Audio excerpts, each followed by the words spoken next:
ماشاءاللہ بڑا اچھا فکری ذوق بھی رکھتے ہیں اور اپنے علاقے میں بڑی محنت کرتے ہیں ماشاء اللہ۔ کون سا علاقہ مفتی صاحب؟ ڈیرہ غازی خان ہے جی جی اس ہاں، سے آگے اچھا اچھا اچھا۔ لائبریری پسند آئی آپ؟ پہلی دفعہ اتنی پڑھی بڑا ایک روب ہے ماشاءاللہ، علم کا ایک روب محسوس ہوتا ہے اندر تک، اور بادشاہی ترتیب سے جیسے جی جیسے علم کا ایک بادشاہ بنا ہو۔ ہم نے اپنی فیلڈ اور میدان کو چھوڑ کے جو عزت گنوائی ہے وہ اسی وجہ سے ہم نے علم سے ناتا توڑ دی۔ یہ تو انگریزوں نے مہربانی کی کہ بر صغیر سے ہزاروں لاکھوں کتابیں لے جا کر محفوظ کر دی، ہمارے تک رہتے اور یہ جاہل قوم ہوتی تو وہ بھی برباد ہو چکی ہوتی۔ اس سے ہم جب بڑی بڑی نایاب کتابوں کو فٹ پاتھوں پہ بکتے ہوئے دیکھتے ہیں اور نمک کے بھاؤ بکتی ہیں، پھر احساس ہوتا ہے کہ شکر ہے یار، چلو محفوظ تو ہو گئی نا، اب وہاں جا کے پڑھ لیں، حوالہ دے دیں، کوئی چیز تو ہے۔ کس وجہ سے یہاں سے ضائع ہوئی؟ اس وجہ سے ضائع کس وجہ سے ہوئی یہاں؟ یہ محروم کیوں ہوا ہمارا علاقہ؟ امت میں یہ جو آخری حصہ بر صغیر کا ہے نا جی، اس میں علم پہ جتنی محنت ہونی چاہیے تھی نہیں ہوئی۔ ہمارے مدارس سب بھی ہیں، لیکن بچوں میں جو شوق پیدا ہونا چاہیے تھا کہ بیٹے فلاں کتاب دیکھو، فلاں جگہ جا کے دیکھو، تو یہ کام معتمم صاحب کا تھا کہ اگر وہ اپنے بچوں کو مرغا کھلاتے ہیں تو مرغے کی بجائے پانی اور روٹی پہ لے آتے، لیکن بچوں کو عظیم الشان کتب خانے دیتے، یہ 10 منزلہ ہے، یہ 5 منزلہ ہے، بچوں جاؤ اور کتابیں پڑھو۔ تو ہم نے نہیں دیا نا۔ اب ہمیں کبھی کبھی قلق ہوتا ہے اس بات کا کہ علماء یہاں پڑھنے نہیں آتے،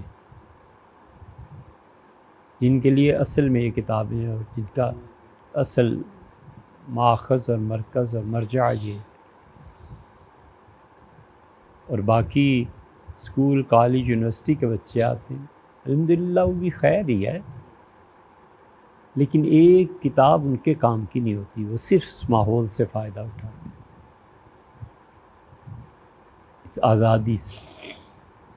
اور ایک چیز یہ بھی کہ اللہ کی توفیق سے یہاں پہ چونکہ ایک پائی کبھی کسی بچے کے لیے خرچہ نہیں ہے، کھانے کا کوئی خرچہ نہیں، رہائش کا نہیں، نائی اور دھوبی تک یہاں اپنا ہے،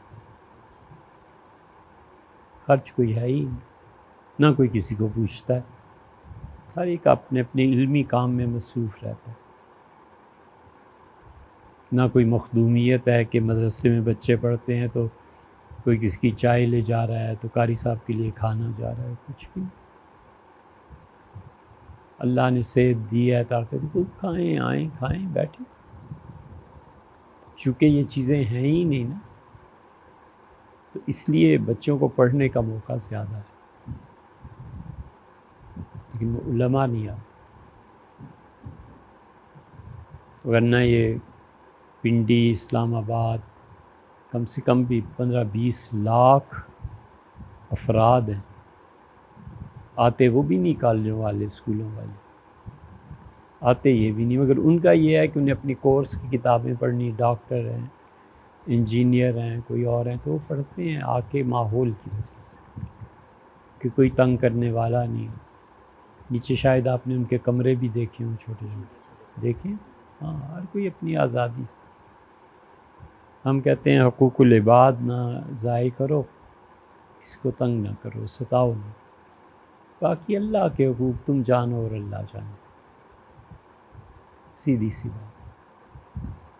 اس لیے آپ یہاں 10 دن رہیں تو شاید آپ سے بات کرنے والا 10 دنوں میں 100 جملے بھی نہ بولے. دیکھیں نا، کھانا کھایا میں بات کرتا ہوں، چلے گئے بس اپنے کمرے میں پڑھیں گے. نیچے بھی شاید دیکھا ہوگا ان بچوں کے پڑھنے کے لیے جو ڈیسک لگے ہوئے ہیں الگ الگ، اسٹڈی روم. اب ہمیں مشکل یہ ہے کہ یونیورسٹی کی خواتین آتی کہتی ہیں ہمارے لیے بھی الگ جگہ بناؤ، ہم بھی پڑھنا چاہتے ہیں. ایک خاتون اس دن آئیں 4-5 گھنٹے بیٹھی رہی. اب ہمارے پاس کوئی حل نہیں تھا.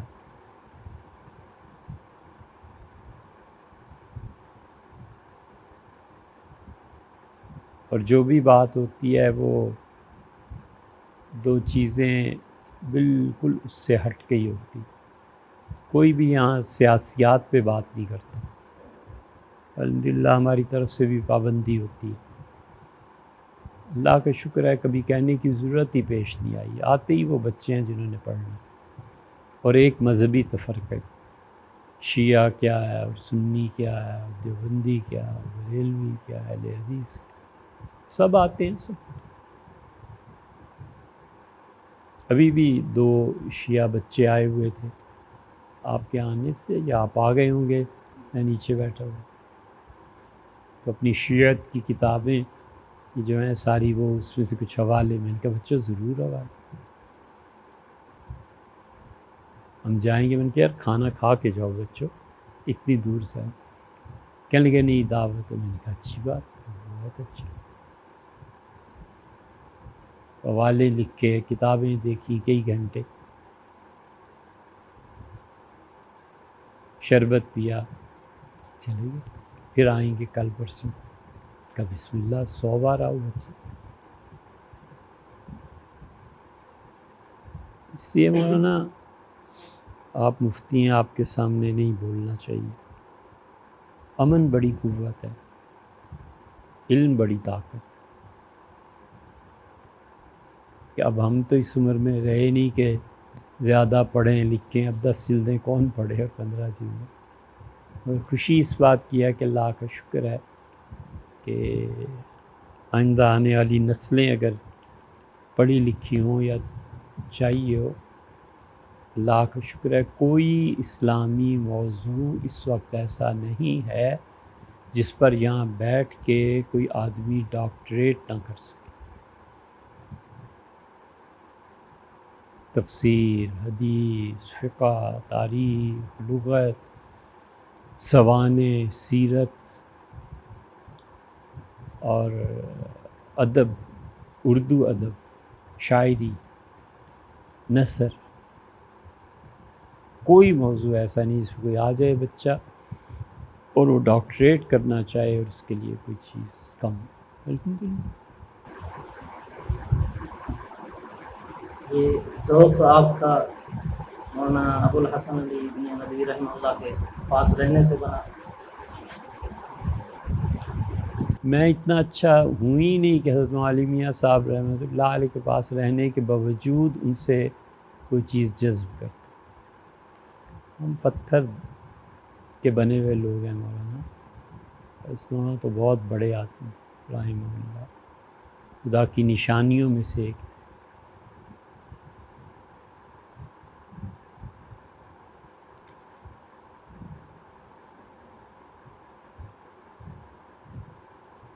میں پیشی بیت کے موضوع پہ کرتا ہوں. اچھا، ماشاء اللہ، بہت اچھے، بہت اچھے. بیعت کے موضوع پہ، صرف بیعت پہ کہ یہ کیا کیا چیزیں ہوتی ہیں. سکہ کی روایات، اچھا. اس میں خاص طور پر جن صحابہ کرام نے بیعت کی تھی ان کے احوال، اور نبی صلی اللہ علیہ وسلم نے جن الفاظ صلی اللہ علیہ وسلم. جی جی. مختلف افراد سے بیعت لی، اس کی وجوہات، ان کا پس منظر، بیک گراؤنڈ، اچھا. الفاظوں کا چناؤ کس بنیاد پر ہوا، اور پھر ان الفاظوں کے اثرات ان صحابہ کرام پر کیسے مرتب رضی اللہ. بہت اور اچھا، اس میں حکمتیں کیا رہیں. بہت اچھا، بہت اچھا، ماشاء اللہ. خواتین بھی اس میں شامل ہیں. جی پھر بہت اچھا ہے، کیونکہ وہ بیعتیں جو تھیں حضور اقدس صلی اللہ علیہ وسلم کی خواتین میں، اس پہ شاید تفصیل سے ابھی تک لکھا نہیں گیا اتنا، جی اس پر نہیں ہوتا۔ یہی خیال ہے ہمارا۔ بہت اچھا کیا مولانا۔ کسی یونیورسٹی وغیرہ کے تحت؟ جی اوپن یونیورسٹیز، اچھا جی، میں ایم فل بھی ادھر سے ہی کیا تھا، PhD بھی۔ جی صحیح صحیح۔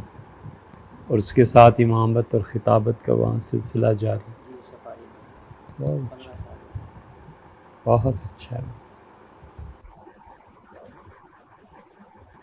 جو عدنان بھائی کی توسط سے آپ کے یہاں آنا جانا رہا، اللہ تعالیٰ سے آمین۔ صاحب شاکر انسان، بے ضرر، کوئی تکلیف کوئی نہیں ہے ان سے پہنچی کسی، میں نے کبھی کسی سے نہیں سنا کہ کوئی ان کی شکایت کرتا، بالکل بے ضرر ہے۔ اس زمانے میں یہ بڑی صفت۔ ان کے ایک چچا آپ سے ملاقات جی، انگلینڈ میں رہتے ہیں، ان کا بالکل برابر مزاج ہے، وہ اکیلے رہتے ہیں، میری وجہ سے بہت تنگ نہ ہو، حالانکہ میں نے بہت کوشش کی تھی رکھنے کی۔ جی ہاں، مجھے بھی ڈالا تھا اس میں نے بھی ان سے درخواست کی تھی کہ یہیں انہی کے پاس رہیں۔ میں نے بھی کہا لیکن وہ کہتے نہیں مسئلہ نہیں ہے، وہاں میری ضروریات کے حساب سے انتظام ہوتا ہے۔ جی ہاں، تو یہ بالکل انہیں کی کافی ہے مزاج میں، بس کسی۔ اچھا، بچوں کی بیعت بھی لکھی ہے آپ نے، حضور صلی اللہ علیہ وسلم جن بچوں کو بیعت فرمایا؟ کچھ بچوں کو آپ نے واپس فرمایا تھا، عبداللہ نے زبیر رضی اللہ عنہ کو بچپن میں بیعت فرما لیا تھا، تو زبیر لے کر آئے تھے، تو کچھ کو نہیں فرمایا، دونوں قسم کی روایات ہیں۔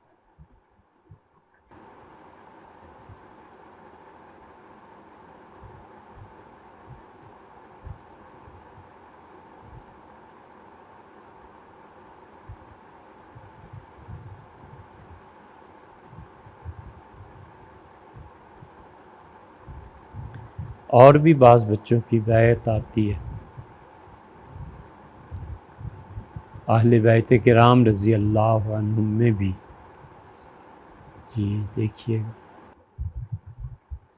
کچھ اصل میں میرا مطالعہ سیاستہ تک موجود ہے، لیکن اس میں کہیں کہیں پر آگے بھی جانا پڑتا ہے، یعنی یہاں پر کوئی موضوع ملتی ہے لیکن تفصیل کسی اور جگہ پر ہے، تو اس کا مطالعہ بھی۔ بچوں کی بیعت رسول اللہ صلی اللہ علیہ وسلم کے یہاں ہوئی ہے، اور وہ بیعت حافظ ابن حجر رحمۃ اللہ علیہ نے فتح الباری میں بھی ذکر کی ہے۔ احادیث میں سب سے زیادہ نسائی شریف میں اس پہ کافی سارے عنوانات جی، قائم کیے گئے ہیں، کافی ابواب، سب سے زیادہ نسائی میں بھی ہوا ہے، بخاری میں، مسلم میں کچھ ہے، ابو داؤد میں تو کام، اچھا، سب سے زیادہ نسائی شریف۔ نسائی کی اب شروع آ رہی ہیں آہستہ آہستہ، لیکن آج تک 1500 سال گزر گئے، 1200 سال تقریباً گزر گئے، لیکن نسائی پہ کام نہیں ہوا جیسا ہونا چاہیے۔ بخاری مسلم، ہاں، اب عربوں نے اس کی طرف کچھ توجہ کی ہے، امام نسائی رحمۃ اللہ علیہ کی سنن کبریٰ اور صغریٰ اور یہ مباحث سب ہیں۔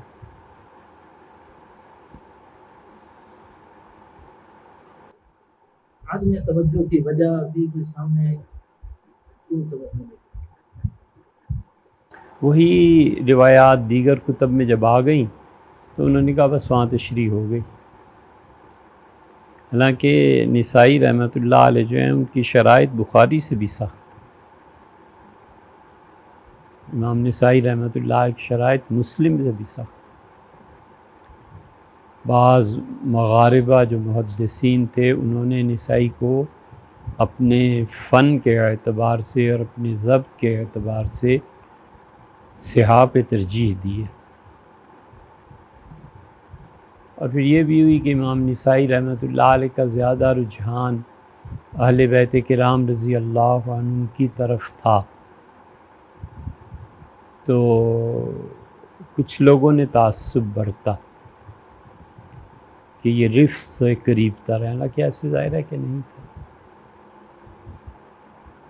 ان لوگوں میں ذرہ برابر بھی رفض ہوتا تو یہ خلفائے راشدین رضی اللہ عنہم سے روایات نہ لیتے۔ عبدالرزاق کے بارے میں بھی یہی ہے، حاکم کے بارے میں بھی یہی ہے، لیکن ظاہر ہے کہ حاکم اور عبدالرزاق رحمۃ اللہ علیہ دونوں نے مناقب میں نقل کی ہیں صحابہ کرام رضی اللہ عنہ کی روایات، اور بھی جیسے محدثین کرتے ہیں رحمہم اللہ، اس سے یہ الزامات ہی رہے۔ پھر حضرت مجدد الفسانی رحمۃ اللہ علیہ نے مکتوبات شریف میں لکھ دیا کہ عبدالرزاق جو تھے یہ شیعہ تھے، تو وہ پھر جتنے نقشبندیہ سلسلے کے بزرگ تھے انہوں نے عبدالرزاق کو گویا پڑھا بھی نہیں، حالانکہ عبدالرزاق دیکھیں 11 جلدوں میں ہمارے یہاں نسخہ ہے۔ پھر اور بھی تو جب نظر سے گزرا تو اندازہ ہوا کہ اگر شیعہ ہوتے تو یہ روایات نہ لاتے ان صحابہ کرام رضی اللہ عنہ، کیونکہ اگر آدمی نے اہل تشیع کے عنوان کے تحت حدیث شریف کو پڑھا ہو تو کچھ عرصے کے بعد جان جاتا ہے کہ یہ مزاج کیا ہے، عجیب و غریب روایات نقل کرنے کا، یا پھر صرف اہل بیت کرام رضی اللہ عنہ پہ موقوف رکھنا ان روایات کی صحت کا، یا پھر ایسی چیزیں جس میں مائل باعتزال ہوں، تو اصول اس سے مرتب ہو جاتے ہیں کہ یار یہ وہاں کا اثر ہے۔ لیکن آپ تو خود بخاری شریف بھی پڑھاتے ہوں گے، پڑھائی ہے، پھر آپ کے سامنے بولنا بھی ادبی نہیں بات کرتے۔ ایک اشکال ہے جی، یہ فقہ کی ہماری جو کتب ہیں ان میں جو احادیث اکثر وہ جو تحقیق کرنے والے ہیں وہ کہہ دیتے ہیں لم اقف علیہ، لم اجد ہو، یا بعض دفعہ فیہ وضاع کذاب، تو بڑے حضرات ان کی کتب میں یہ روایات اس طرح کی کس وجہ سے آئی ہیں؟ مثلا ابھی پڑھ رہے تھے امام محمد رحمہ اللہ کی کتاب الکسب، اس میں بہت ساری روایتیں ہیں، شیخ عبدالفتاح ابو غدہ رحمہ اللہ نے کہہ دیا ہے فیہ وضاع کذاب، اس طرح اس کی وجوہات کیا؟ حضرت ایک تو ساری کتابیں سامنے نہیں تھیں، اب صحیح بخاری کے 4 نسخے ہم نے منگائے ہیں ترکی سے، یونانی کا بھی ہے رحمہ اللہ اور لوگوں کے بھی، اس میں روایات میں بخاری شریف کی فرق ہے۔ بخاری شریف کے حاشیے پہ جو نون ہے کہ اس کا کوئی اور نسخہ بھی ہے، فربری کا نسخہ اب آیا ہے، تو نسخ کے تقابل سے یہ بات سامنے آتی ہے کہ ناسخ کون تھا، اس روایات میں اور الفاظ کہاں آئے۔ اور دوسری چیز یہ کہ جب یہ چیز سامنے آئی تو اسماء الرجال بھی سامنے آئے، تاریخ بھی سامنے آئی۔ اب جو تاریخ کی کتابیں آئی ہیں یہ پچھلوں کے سامنے تھی۔ پھر تیسری بات یہ بھی ہے کہ اگر کوئی بھی لکھ دیتا ہے کہ یہ آدمی ایسا تھا تو جرح مفصل کہاں ہے، وہ بھی تو دیکھنی چاہیے۔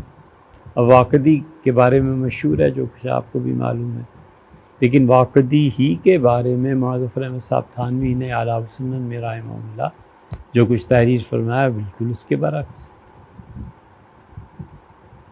پھر اسی طرح ایک اصول کی بات شاہ عبدالعزیز صاحب محدث دہلوی رحمۃ اللہ علیہ نے تحفہ اثنا عشریہ میں بھی لکھی ہے کہ بہت سے روات جو ثقہ ہیں اہل تشیع نے ان کی کتابوں کو منسوب کیا اپنی طرف اور نسبتوں میں گڑبڑ کر کے اہل سنہ سے اعتماد اٹھایا اور روات پہ تنقید کیا، حالانکہ ایسے نہیں۔ بڑی مفید باتیں حضرت رحمۃ اللہ علیہ نے تحفہ اثنا عشریہ میں لکھی، کیونکہ حضرت شاہ ولی اللہ صاحب رحمۃ اللہ علیہ جب مدینہ منورہ سے واپس آئے ہیں تو ان کے مزاج میں تقلید سے بہت معمولی کہیے اسے، لیکن بس انحراف تھا، اور وہ عقیدہ جو انہوں نے شیخ الاسلام ابن تیمیہ رحمۃ اللہ علیہ کے جو ابو طاہر مدنی ان کے جو والد تھے وہ شیخ الاسلام ابن تیمیہ رحمۃ اللہ سے بہت متاثر تھے، تو صفات باری تعالیٰ کے مسئلے میں انہوں نے جو کچھ بیان کیا حضرت رحمۃ اللہ علیہ کو پڑھاتے ہوئے وہ اثر بھی آ گیا۔ تو شاہ عبدالعزیز صاحب رحمۃ اللہ علیہ نے تحفہ اثنا عشریہ میں بہت کوشش کیا ہے کہ پھر سے اپنے آپ کو اہل سنہ کی اس ڈگر پہ منطبق جا کے 100% کریں جو کہ ان کے جد امجد شاہ عبد الرحیم صاحب رحمۃ اللہ علیہ کی تھی، ان کے نانا وغیرہ کی تھی، کن بات بنی نہیں۔ تو اس لیے وہ جن روات کی بحث ہے اس میں جرح مفصل بھی تو دیکھنی چاہیے کہ وہ کیا ہے۔ محقق تحقیق کرتے ہیں جیسے شیخ عبد الفتاح رحمۃ اللہ علیہ کے شکل شیخ علامہ، ان کے سامنے تو ہوتی ہیں جرح مفصل، اس کے بعد ساری کتابیں نہیں تھیں اس وقت، یہ تو کتابیں حضرت اب چھپ کے آ رہی ہیں، اور اب جو کتابیں بھی چھپ کے آ رہی ہیں اور اس کے ساتھ ساتھ وہ انٹرنیٹ پہ بھی مل جاتی ہیں، اب دیکھنا آسان ہو گیا، معاشی فکر نہ ہو نا، معاش کی، اور لوگوں کو اسی کام پہ لگا دیا جائے تو بہت کچھ ابھی باقی۔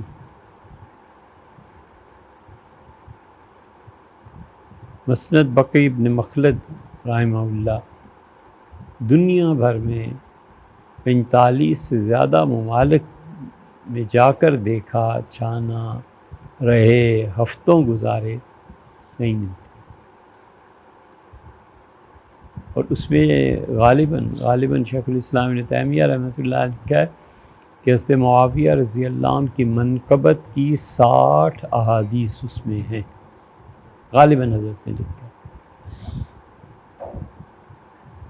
اب وہ ملتی ہی نہیں، ابھی تک نہیں ملی، ہمیں تو نہیں ملی، کہیں نہیں ملی۔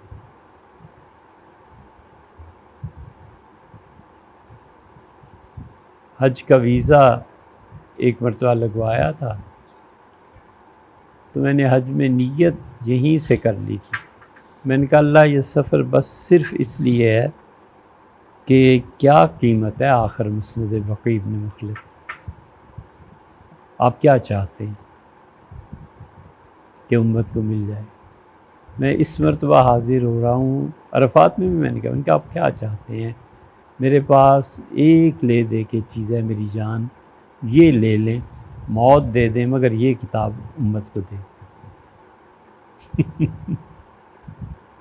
وہ بھی نہیں مانے،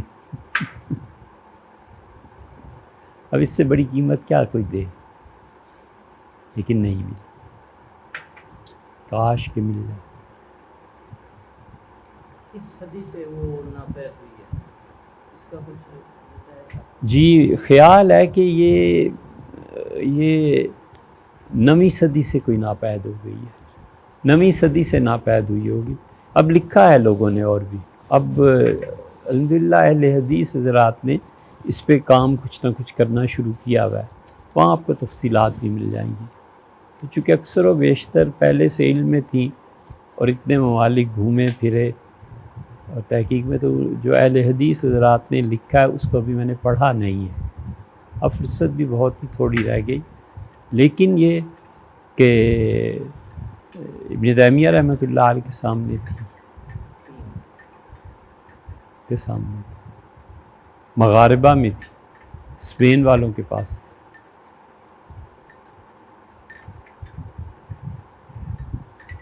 حضرت صاحب الرسالہ سید الکونین علیہ الصلاۃ والتسلیم کو دیکھنے کا بہت شوق تھا.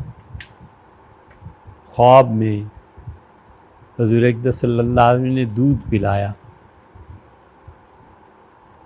تو اٹھے تو بڑی تمنا پوری ہو گئی. اہلیہ کو اٹھایا اور کہا مجھے بھی سرکار تشریف لائے تھے اور دودھ پلایا. تو اتنا وہ محبت غالب تھی کہ کہنے لگے کہ وہ دودھ میرے جسم میں ہونا ہی چاہیے. تو میں کیا کرتا ہوں، کیا کرتا، اور دودھ تھا. بڑے خوش ہوئے کہ سرکار خود دودھ پلانے کے لیے تشریف آوری ہوئی تھی. یہ شیخ ابن تیمیہ کی بات ہے. واقعی رحمت اللہ. اب میں ایسی کبھی کبھی سوچ آتی ہے کہ وہ دودھ نہ باہر آتا تو قیامت تک کتاب چلتی. بڑے آدمی، بڑے لوگ تھے سارے رحمہ اللہ.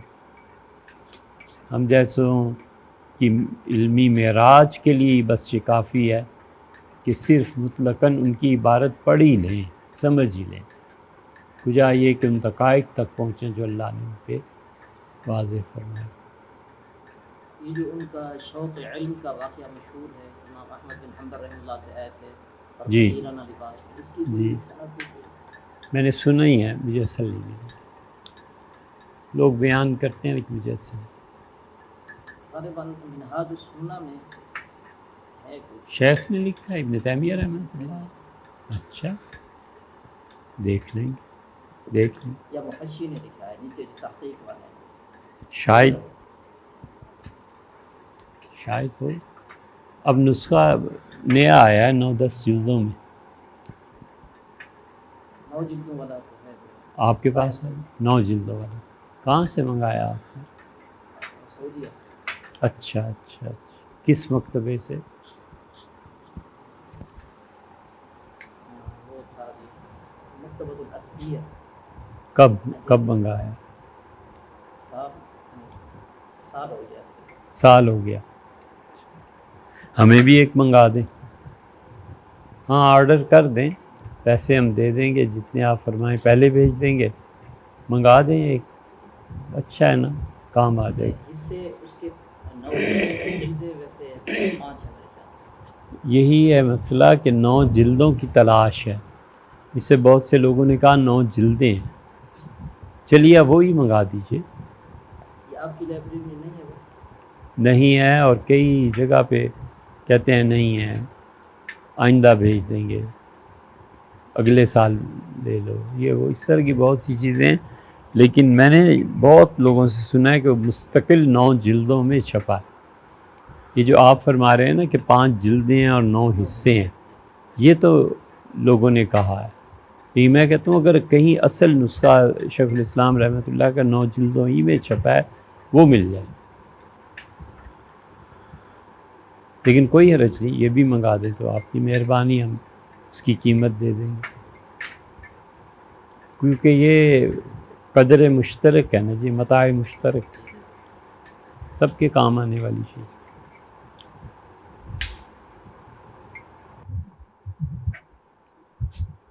حضرت یہ جو اصول حدیث ہیں، ابھی یہ بات چل رہی ہے کہ فقہاء احناف تھے، ان کے اصول حدیث مختلف تھے محدثین متأخرین کے اصول حدیث سے.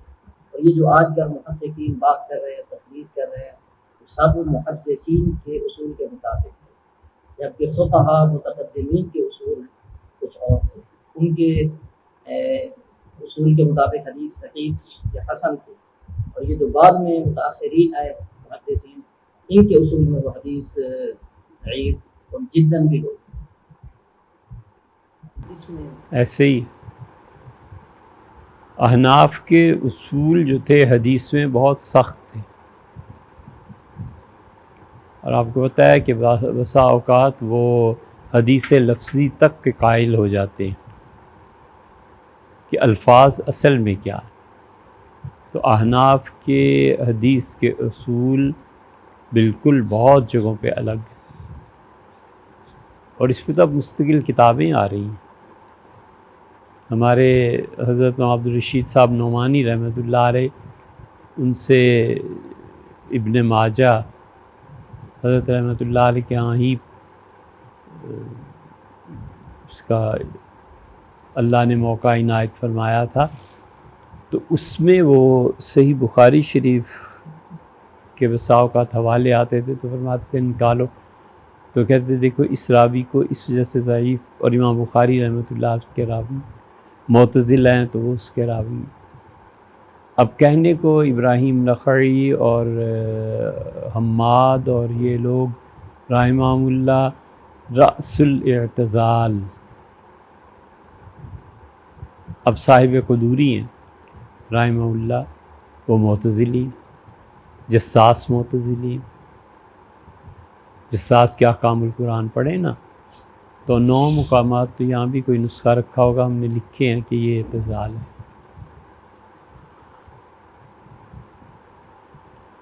جادو کے مسئلے میں وہ قائل نہیں ہے، رؤیت باری تعالی جیسے مسئلے میں وہ قائل نہیں ہے۔ تو میں کئی دوستوں سے عرض کرتا ہوں یہ حیات اور ممات کا ایک مسئلہ ہے، اس پہ تم نہ نماز ہوتی ہے، نہ یہ ہوتا ہے، نہ یہ ہوتا ہے۔ تو یہ جو پرانے حضرات تھے اہل السنہ کے مسلک میں 9 مسائل سے ہٹے ہوئے تھے، ادھر پھر کیا فتویٰ لگانا ہے؟ یہ الگ بات ہے کہ ہم حیات طیبہ کو 1000 بار مانتے ہیں اور سلام پیش کرتے ہیں حضور اقدس صلی اللہ علیہ وسلم میں، لیکن اتنی سختی کہ وہ مشرک ہیں اور وہ کافر ہیں اور وہ یہ ہیں اور وہ ہیں، یہ بھی تو نہیں ہونی چاہیے۔ اسی طرح التجرید دیکھیں، سیوطی اس کی قدوری رحمۃ اللہ علیہ کی جادو کے بطلان پہ 10 دلائل لائے، تجرید میں جی تجرید میں نے نشان لگائے۔ کئی دوست جو یہاں پڑھتے ہیں، کام کرتے ہیں تحقیقی، انہیں دکھایا ان کے بچوں یہ دیکھو، یہ ہم سب اہل السنہ جادو کے قائل ہیں، اور صاحب قدوری رحمۃ اللہ علیہ یا اہل تشیع کی طرف چلے گئے یا معتزلہ کی طرف، وہ جادو کے قائل ہی نہیں، نہ شیعہ مانتے ہیں نہ معتزلی مانتے ہیں۔ تو محدثین جب اس کو پرکھتے ہیں نا، پھر وہ ضعیف قرار دیتے ہیں۔ اب حماد ضعیف ہو گئے، ابراہیم نخعی رحمۃ اللہ علیہ ضعیف، یا متروک الحدیث یا تارک وغیرہ وغیرہ، کیسے ممکن؟ صرف اس لیے کہ معتزلہ کے ہاتھوں محدثین کو، ظاہر آپ جانتے ہیں، شدید تکالیف پہنچی تھی، تو پھر جب ریئیکشن آیا تو اس سے شدید آیا۔ یہی حال جو علم کلام میں ہے کہ معتزلہ کے مقابلے میں ابو الحسن اشعری رحمۃ اللہ علیہ تھے، تو اشاعرہ نے جو عقائد کو مرتب فرمایا تو معتزلہ کی ضد میں بھی بعض چیزیں آ گئی ہیں، جبکہ ہم ماتریدی تو بیٹھے ہوئے تھے کہیں سمرقند، ہم تو اس مارکے میں شریک ہی نہیں تھے، تو وہاں پہ خالص کتاب و سنت سے استنباط ہوا ہے یا اس کو بیان کیا گیا۔ سیاسی حالات کا بھی تو بہت اثر پڑتا ہے نا۔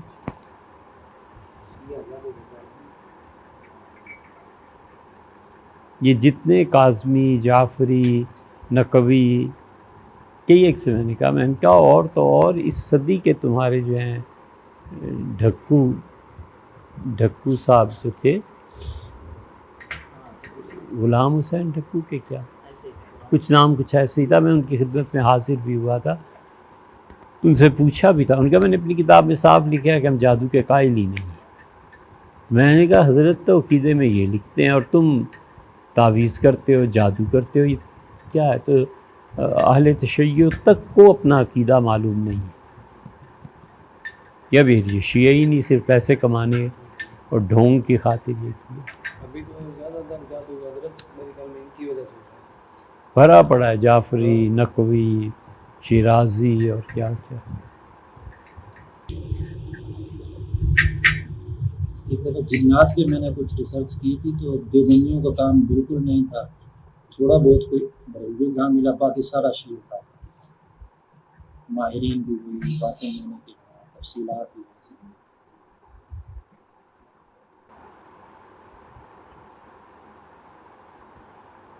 حمیت نام تھا جس کا، گئی تیمور کے گھر سے۔ دیوبند کا جو اصل مزاج اور دیوبند کے اکابرین کی جو اصل متاع تھی وہ یہاں آئی کہاں۔ ہمارا خیال ہے، ممکن ہے غلط ہو، دیوبند کے قبولیت عند اللہ اور ان کے مسلک کا پھیلاؤ اس وجہ سے نہیں تھا کہ وہاں علم زیادہ تھا، علم بلا شبہ تھا، لیکن ہندوستان میں بہت سے علماء ان سے بڑے صاحب علم تھے۔ یہ نہیں ہے کہ دیوبند میں علم ختم ہو گیا، بریلی میں تھے، ندوہ میں تھے، اور گولڑا شریف حضرت پیر مہر علی شاہ صاحب رحمۃ اللہ علیہ ہدایت الناب اور صرف میر سے لے کے بخاری شریف اور فتوحات مکیہ تک پڑھاتے تھے۔ یہ سارے حضرات ایسے ہی تو نہیں انہوں نے لکھا کہ مولانا رشید احمد گنگوئی مقتدائے زماں امت فیض، جنہیں خان صاحب کافر قرار دیتے ہیں، حضرت پیر صاحب رحمۃ اللہ نے حضرت رحمۃ اللہ کے متعلق یہ لکھا۔ تو اس لیے علم اور بہت جگہ پہ تھا۔ رامپور کے خاندان مشہور تھے، برکاتی، وہ سارے فلسفہ میں، پشاور میں جو علم تھا منطق فلسفہ اور یہ، دیوبند میں اس درجے کا نہیں تھا۔ اصل چیز ان کا تقویٰ تھا، بس جتنے متقی اور پرہیزگار تھے، جتنے اللہ سے ڈرنے والے تھے، جتنے دیانتدار تھے، غالباً یہ چیز انہیں دنیا میں سب سے بلند ہے۔ واتقوا اللہ ویعلمکم۔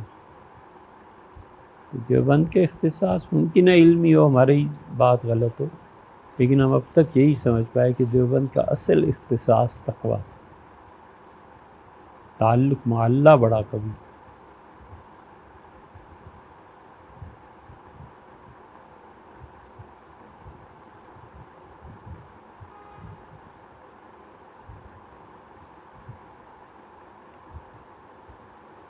کچھ تو تھا کہ حضرت مدنی رحمۃ اللہ علیہ قطب الاقطاب محققین نے کہا کہ وہ اس درجے کے صوفی تھے، کچھ تو تھا۔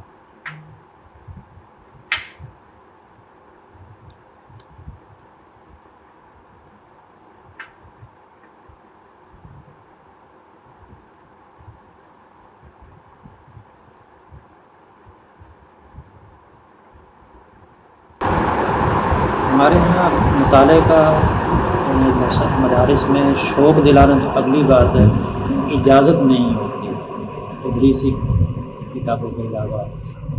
ہم مدارس میں پڑھتے رہے تو ایک دفعہ میں نے دورہ حدیث میں جہنگیر صاحب نے کہا کہ آپ لوگ مطالعہ نہیں کرتے، میں نے کہا ہمیں تو کتب خانے کے اندر جانے کی بھی اجازت نہیں ہے، مطالعہ کیسے کریں؟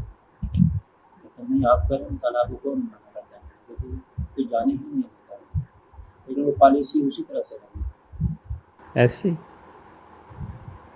ہم نے اپنے مدارس میں نا حضرت کئی چیزوں کے اضافے کی ضرورت ہے، نہیں تو کچھ بھی نہیں ہوگا۔ اس بات کی شدید ضرورت ہے کہ ہم اپنے مدارس میں ریاضت، ایکسرسائز اس کو شروع کرائیں، کیونکہ بچے جب درجہ بلوغت کو پہنچتے ہیں تو وہ تو اتنی شدید طاقت ہوتی ہے کہ پہاڑ سے ٹکرا لے، اپنے آپ ٹکر مارے کہ پہاڑ ہٹ جائے۔ تو انہیں اگر ایکسرسائز اور اس میں جسمانی ان چیزوں میں نہیں رکھا جائے گا تو خرابیاں پیدا ہوں گی۔ تھکے گا نا جی، تھک کے سوئے گا، گہری نیند سوئے گا، اچھا کھانا کھائے گا، زیادہ کھائے گا، تو طاقت کا استعمال ہے نہیں، پیدل چلنا تک موقوف ہو۔ اسی طرح بڑی شدید ضرورت ہے کہ ہر مدرسے کی لائبریری ہونی چاہیے، اور درسی کتابوں کے علاوہ چاہے 45 منٹ کا ایک گھنٹہ رکھا جائے کہ بچوں روزانہ جانا جو مرضی پڑھو، جو دل چاہے پڑھو۔ اسی طرح ہمارے مدارس میں یہ بڑی ضرورت ہے بہت شدید کہ تعداد کو کم کیا جائے۔ 400 800 1200 1500 بچہ بخاری شریف پڑھ رہا ہے، یا اللہ آپ کیا کر رہے ہیں؟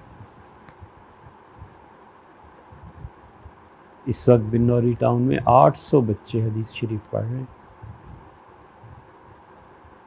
ان 800 میں 80 بھی نہیں جو استاد جانتا اور استاد شاگرد کو جانتا، کسی سے پوچھ سکے کہ بچے اس کی ترکیب کرو، یہ جملہ کیا ہے،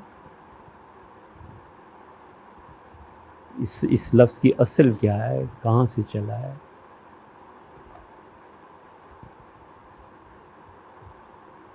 شدید ضرورت ہے کہ تعداد کو کم کر کے تعداد کی بجائے اس بچے کی کوالٹی پر زور دیا جائے کہ ہیرا ہو، نگینہ ہو۔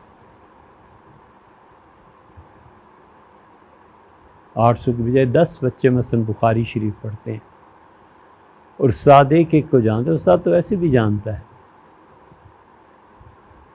تو 10 علماء اچھے ہیں یا 1000 جاہل لوگ اچھے ہیں جو اسی وجہ سے یہ جتنے باطل طبقات ہیں، یہ فتنے ہیں، یہ قرآن پڑھا رہے ہیں اور یہ حدیث پڑھائی جا رہی ہے، اور یہ ان کو قیادت کی ہمت اسی لیے ہوئی ہے کہ علماء ہمارے نہیں رہے۔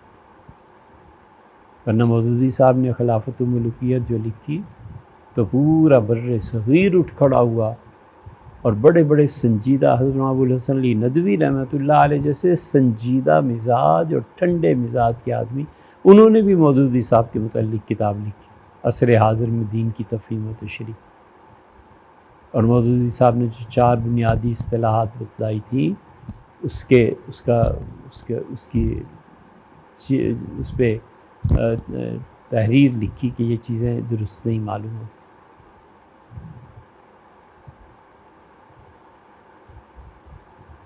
اب ہر مہینے 2 مہینے بعد ایک نیا گمراہ آ جاتا ہے، اب اس کی سنو، اب اس کی سنو، جواب دینے والے کہاں ہیں؟ اس لیے ایکسرسائز بھی ہونی چاہیے، لائبریری بھی ہونی چاہیے، اور ہمارے بچوں کو جو اب مدارس میں تعداد بھی کم کرنی چاہیے، اور ایک مغربی زبان بچوں کو پڑھانی چاہیے، چائنیز پڑھانی چاہیے، انگلش، فرانسیسی، ایک زبان بطور زبان، عربی، فارسی، اردو، اور چوتھی زبان کوئی بھی، عربی فارسی اردو تو تینوں ایک ہی ہو جاتی، ایک زبان گوروں کی ضرور پڑھانی چاہیے تاکہ بچے کل جائیں اور جا کر انہیں ان کی زبان میں دین سکھائیں۔ اب ہر جگہ یہ تھوڑا ہی ہے کہ تبلیغی جماعت چلی گئی،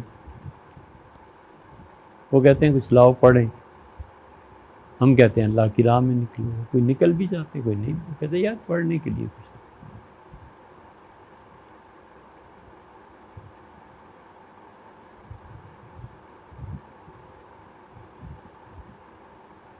اور اگر صحیح معنی میں علماء چاہیے تو علمی تعصبات کو اٹھا دینا چاہیے۔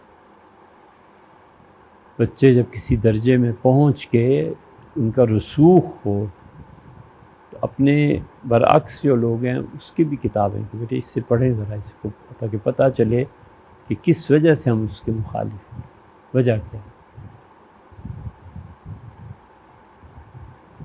تو اس لیے حضرت یہ، اور یہ ساری میراث دیوبند کی ہے،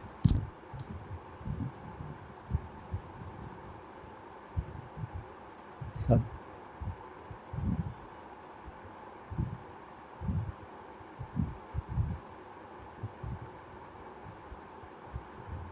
غالباً جی ابھی ایک اور بڑا نقصان یہ ہو رہا ہے کہ جو کریم ہے ہمارے مدارس کی، وہ کم تنخواہوں کی وجہ سے مدارس کا رخ نہیں کر رہی واپس، یعنی جو پڑھ کے نکلے ہیں وہ واپس نہیں جا رہے پڑھا.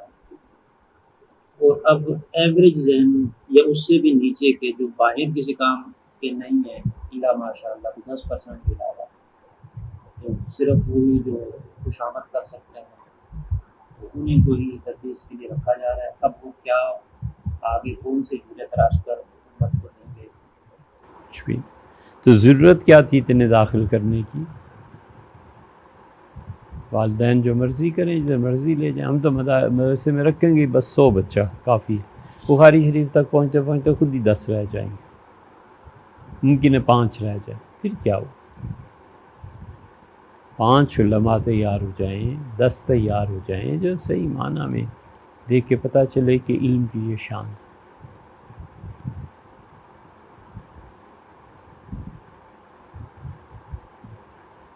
اسی وجہ سے بیچارے بہت سے خریدے جاتے ہیں, بہت سے اپنی چیزیں لوگوں تک پہنچانے کے لیے انہیں نائب بنایا جاتا ہے.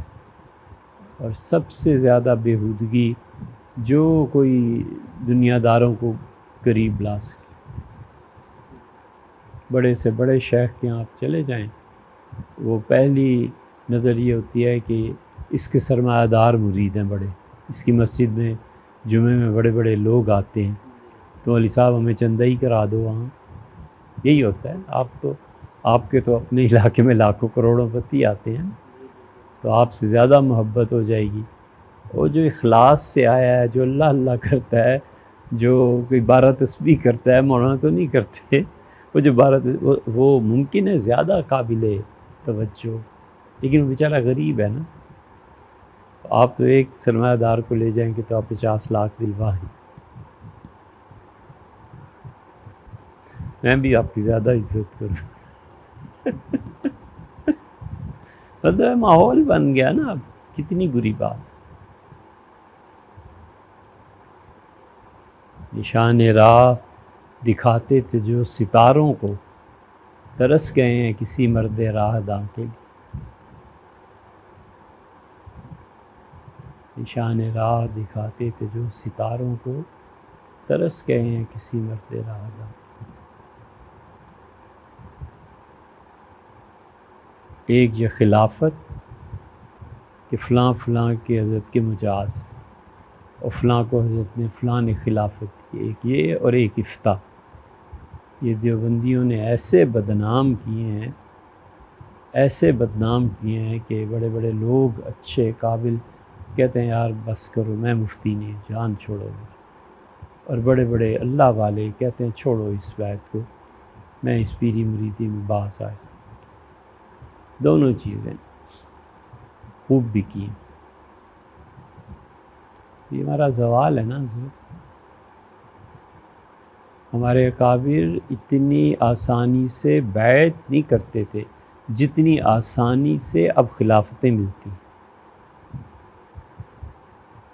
گاڑی سے اترتے ہی خلافت دے دی جاتی لا حول ولا قوة. ملاقات سے پہلے بس میں نے آپ کو خلافت دی. اس لیے کہ آپ لندن میں رہتے ہیں.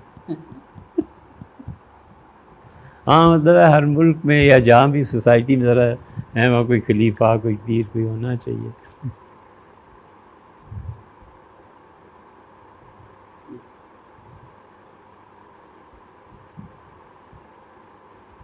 آپ کا بہت ٹائم لیا, اللہ تعالیٰ بڑی مہربانی آپ تشریف لائے. آپ کا انتظار تھا مجھے صبح سے, لیکن ٹائم 12 بجے کا تھا, پھر کچھ اور مصروفیت پیش آ گئی, کچھ مہمان آ گئے.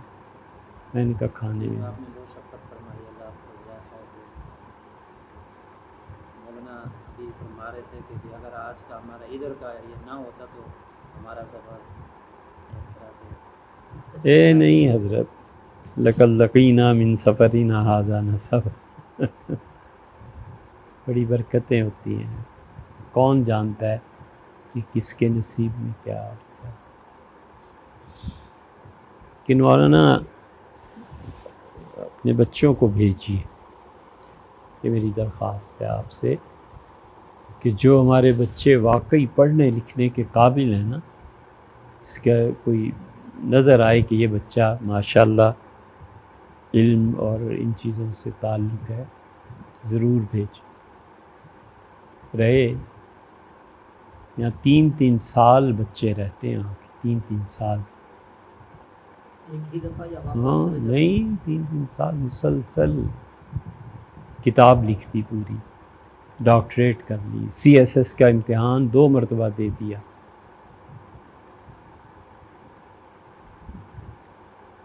اور ہم منتظر رہتے ہیں کہ شاید کوئی حدیث پہ بھی آئے شاید کوئی نسائی کی شرح لکھنے کو بھی آئے شاید کوئی تفسیر پہ شاید کوئی فلسفہ اور منطق پہ ہی صحیح پڑھے تو صحیح تو جو بچے ایسے نظر آئیں ضرور بھیجیں مولانا کے پاس بھیجیں کیونکہ ہمارے یہاں مشکل بس ایک ہی ہے کہ جو بچہ بھی آتا ہے ہم کہتے ہیں 2 ایسے آدمی ان کی گارنٹی لاؤ جو ہمیں بھی جانتے کہ کل کو کوئی اٹھ کے آ جائے ہر ایک کے لیے راستہ دروازے کھول دیں تو کل کوئی اور کسی باطل فرقے کا نمائندہ کوئی آئے یا کوئی شرارت کر جائے ملک کے حالات ایسے ہی ہیں نا کوئی دھماکہ کر جائے کچھ کر جائے ولیعاذ باللہ تو ہم اس سے بھی جائیں تو کوئی ذمہ دار تو ہونا بندہ پوچھ سکتا ہے کہ حضرت یہ کیا ہے یہ آپ نے بھیجا تھا اونچ نیچ کیا پتہ ہوتا ہے مقدر ہمارے لیے تو مفتی صاحب 2 جگہ 2 آدمی کی جگہ میں ہیں۔ بسم اللہ لیکن آپ بھیجیں ضرور ہر ایک سے یہی کہتے چھوڑو یار سیاست کو فرقہ واریت کو ان چیزوں کو خالصتاً کتاب و سنت اور اس کے بعد ہم اجتہادی طور پہ حضرت امام ابو حنیفہ رحمۃ اللہ کے تابع اور عقیدے میں ماترید تفویض مع تنزیہ بس 2 لفظوں کی بات یہ ہم ہیں باقی جو بھی آئے بسم اللہ اب شیعہ آئے ہیں 2 تو میں اب کیا کہتا ہوں نکل لا حول ولا قوة علم کلام کی کتابیں دیکھنے آئے تھے پڑھیں اپنا بھی علم کلام ہمارا بھی کیا پتہ ہے اللہ کس کو کس طرف لے جائے آپ سے اگر کچھ پوچھنا ہو واٹس ایپ کے ذریعے یا موبائل ہو سکتا ہے آپ لوگ بھیج دیتے ہیں حضرت ہم بھی شرما شرمی کوئی جواب دے دیں باقی میں کوئی پڑھا لکھا تھوڑا ہی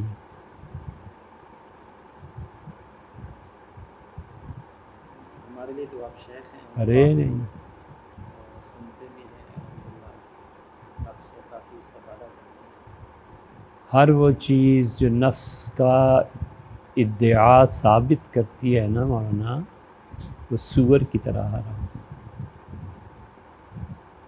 ہر وہ چیز جو اپنے وجود کا ادعا کرتی ہے وہ خالص شراب کی طرح حرام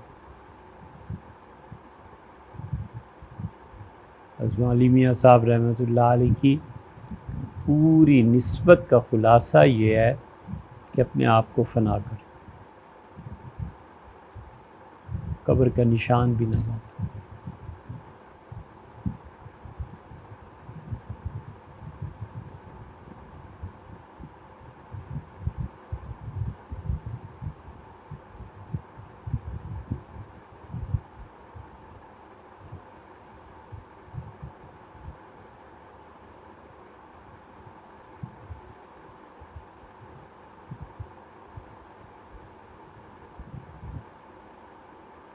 اجازت جناب بسم اللہ الرحمن الرحیم میرا نام عبدالسمیع ہے میں بحریہ ٹاؤن میں یہاں پہ امام اور خطیب ہوں اور میں PhD اسلامک اسٹڈیز میں PhD بھی کر رہا ہوں تو اس حوالے سے بھی میری خواہش رہتی ہے کہ لائبریریوں میں آنا جانا رہے اور کچھ ہمارے مہمان آئے ہوئے تھے DG خان سے ہمارے کلاس فیلو ہیں اور اس طرح دوسرے ساتھی تھے تو ان کی بڑی خواہش تھی کہ ان کو یہاں کے علمی مراکز اور یہاں کے جو علمی شخصیات ہیں ان سے استفادے کا موقع ملے تو میں نے بھی موقع کو غنیمت جانا اور یہاں پر میں حاضر ہوا اور ان احباب کے توسط سے مجھے بھی بہت کچھ یہاں سے سیکھنے کو اور دیکھنے کو ملا الحمدللہ لائبریری کو ہم نے دیکھا، اور یہاں کی جو سہولیات ہیں یہ ماشاءاللہ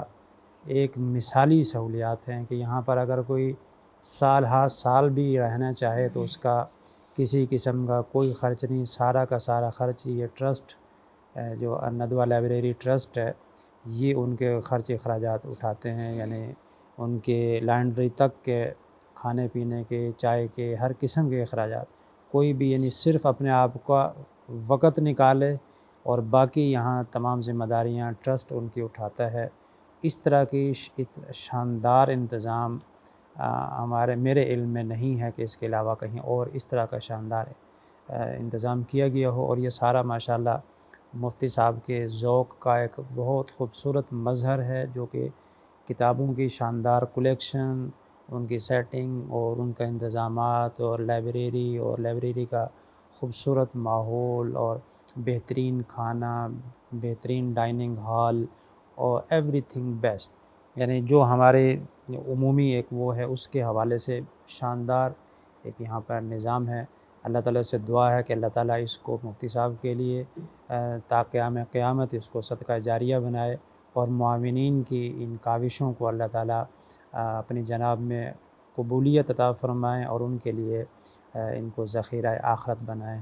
والسلام علیکم ورحمۃ اللہ وبرکاتہ۔ بسم اللہ الرحمن الرحیم، نحمدہ ونصلی علی رسولہ الکریم۔ ہم ڈی جی خان سے 5 ساتھی آئے تھے مفتی عبدالسمیع صاحب کی وساطت سے۔ ہماری یہ خواہش تھی کہ یہاں راولپنڈی میں، اسلام آباد میں کوئی علمی شخصیات ہوں کہ ان سے ہم استفادہ کریں، تو مفتی عبدالسمیع صاحب ہمیں مفتی سعید امن خان صاحب کا بتلایا، اور ان کی لائبریری کے بارے میں بتلایا، تو ہمارا بہت شوق ہوا کہ حضرت سے استفادہ کرنا چاہیے، اور حضرت سے کچھ سیکھنا چاہیے، اور حضرت کی لائبریری میں ضرور حاضر ہونا چاہیے۔ تو اس نیت سے ہم آئے اور حضرت کی لائبریری دیکھی، الحمدللہ دل باغ باغ ہوا، اور جو ہمارے سفر کی تکان تھی وہ دور ہو گئی کہ یہاں الحمدللہ علم کا ایک بہت بڑا ذخیرہ جمع ہے، اور جو علم کا ذوق رکھنے والے ہیں اور شوق رکھنے والے ہیں اور علم کے پیاسے ہیں، ان کی علمی پیاس بجھانے کے لیے، علمی تشنگی دور کرنے کے لیے یہاں بہت بڑا انتظام ہے۔ اور حضرت کے ساتھ بھی ہماری نشست ہوئی، حضرت کی تواضع اور حضرت کی خشیت اور للہیت وہ ان کے الفاظ سے ہمیں محسوس ہو رہی تھی، اور ہمارا یہ جذبہ بنا کہ اس لائبریری کو ہم نے پہلی دفعہ دیکھا ہے، انشاءاللہ یہاں ہم خود بھی حاضر ہونے کی کوشش کریں گے، اور اپنے طلباء کو اور اپنے متعلقین کو اور احباب کو اس طرف متوجہ کریں گے کہ ایک بہت بڑا ذخیرہ ہے، اور حضرت کی خواہش ہے کہ یہاں جو ہمارے علماء حضرات ہیں وہ آئیں اور ان کتب سے استفادہ کریں، اور آگے امت کو یہ یعنی جو چیز ہے یہ پہنچائیں، یہ جو امانت ہے یہ امت تک پہنچے، حضرت کا ایک جذبہ ہے۔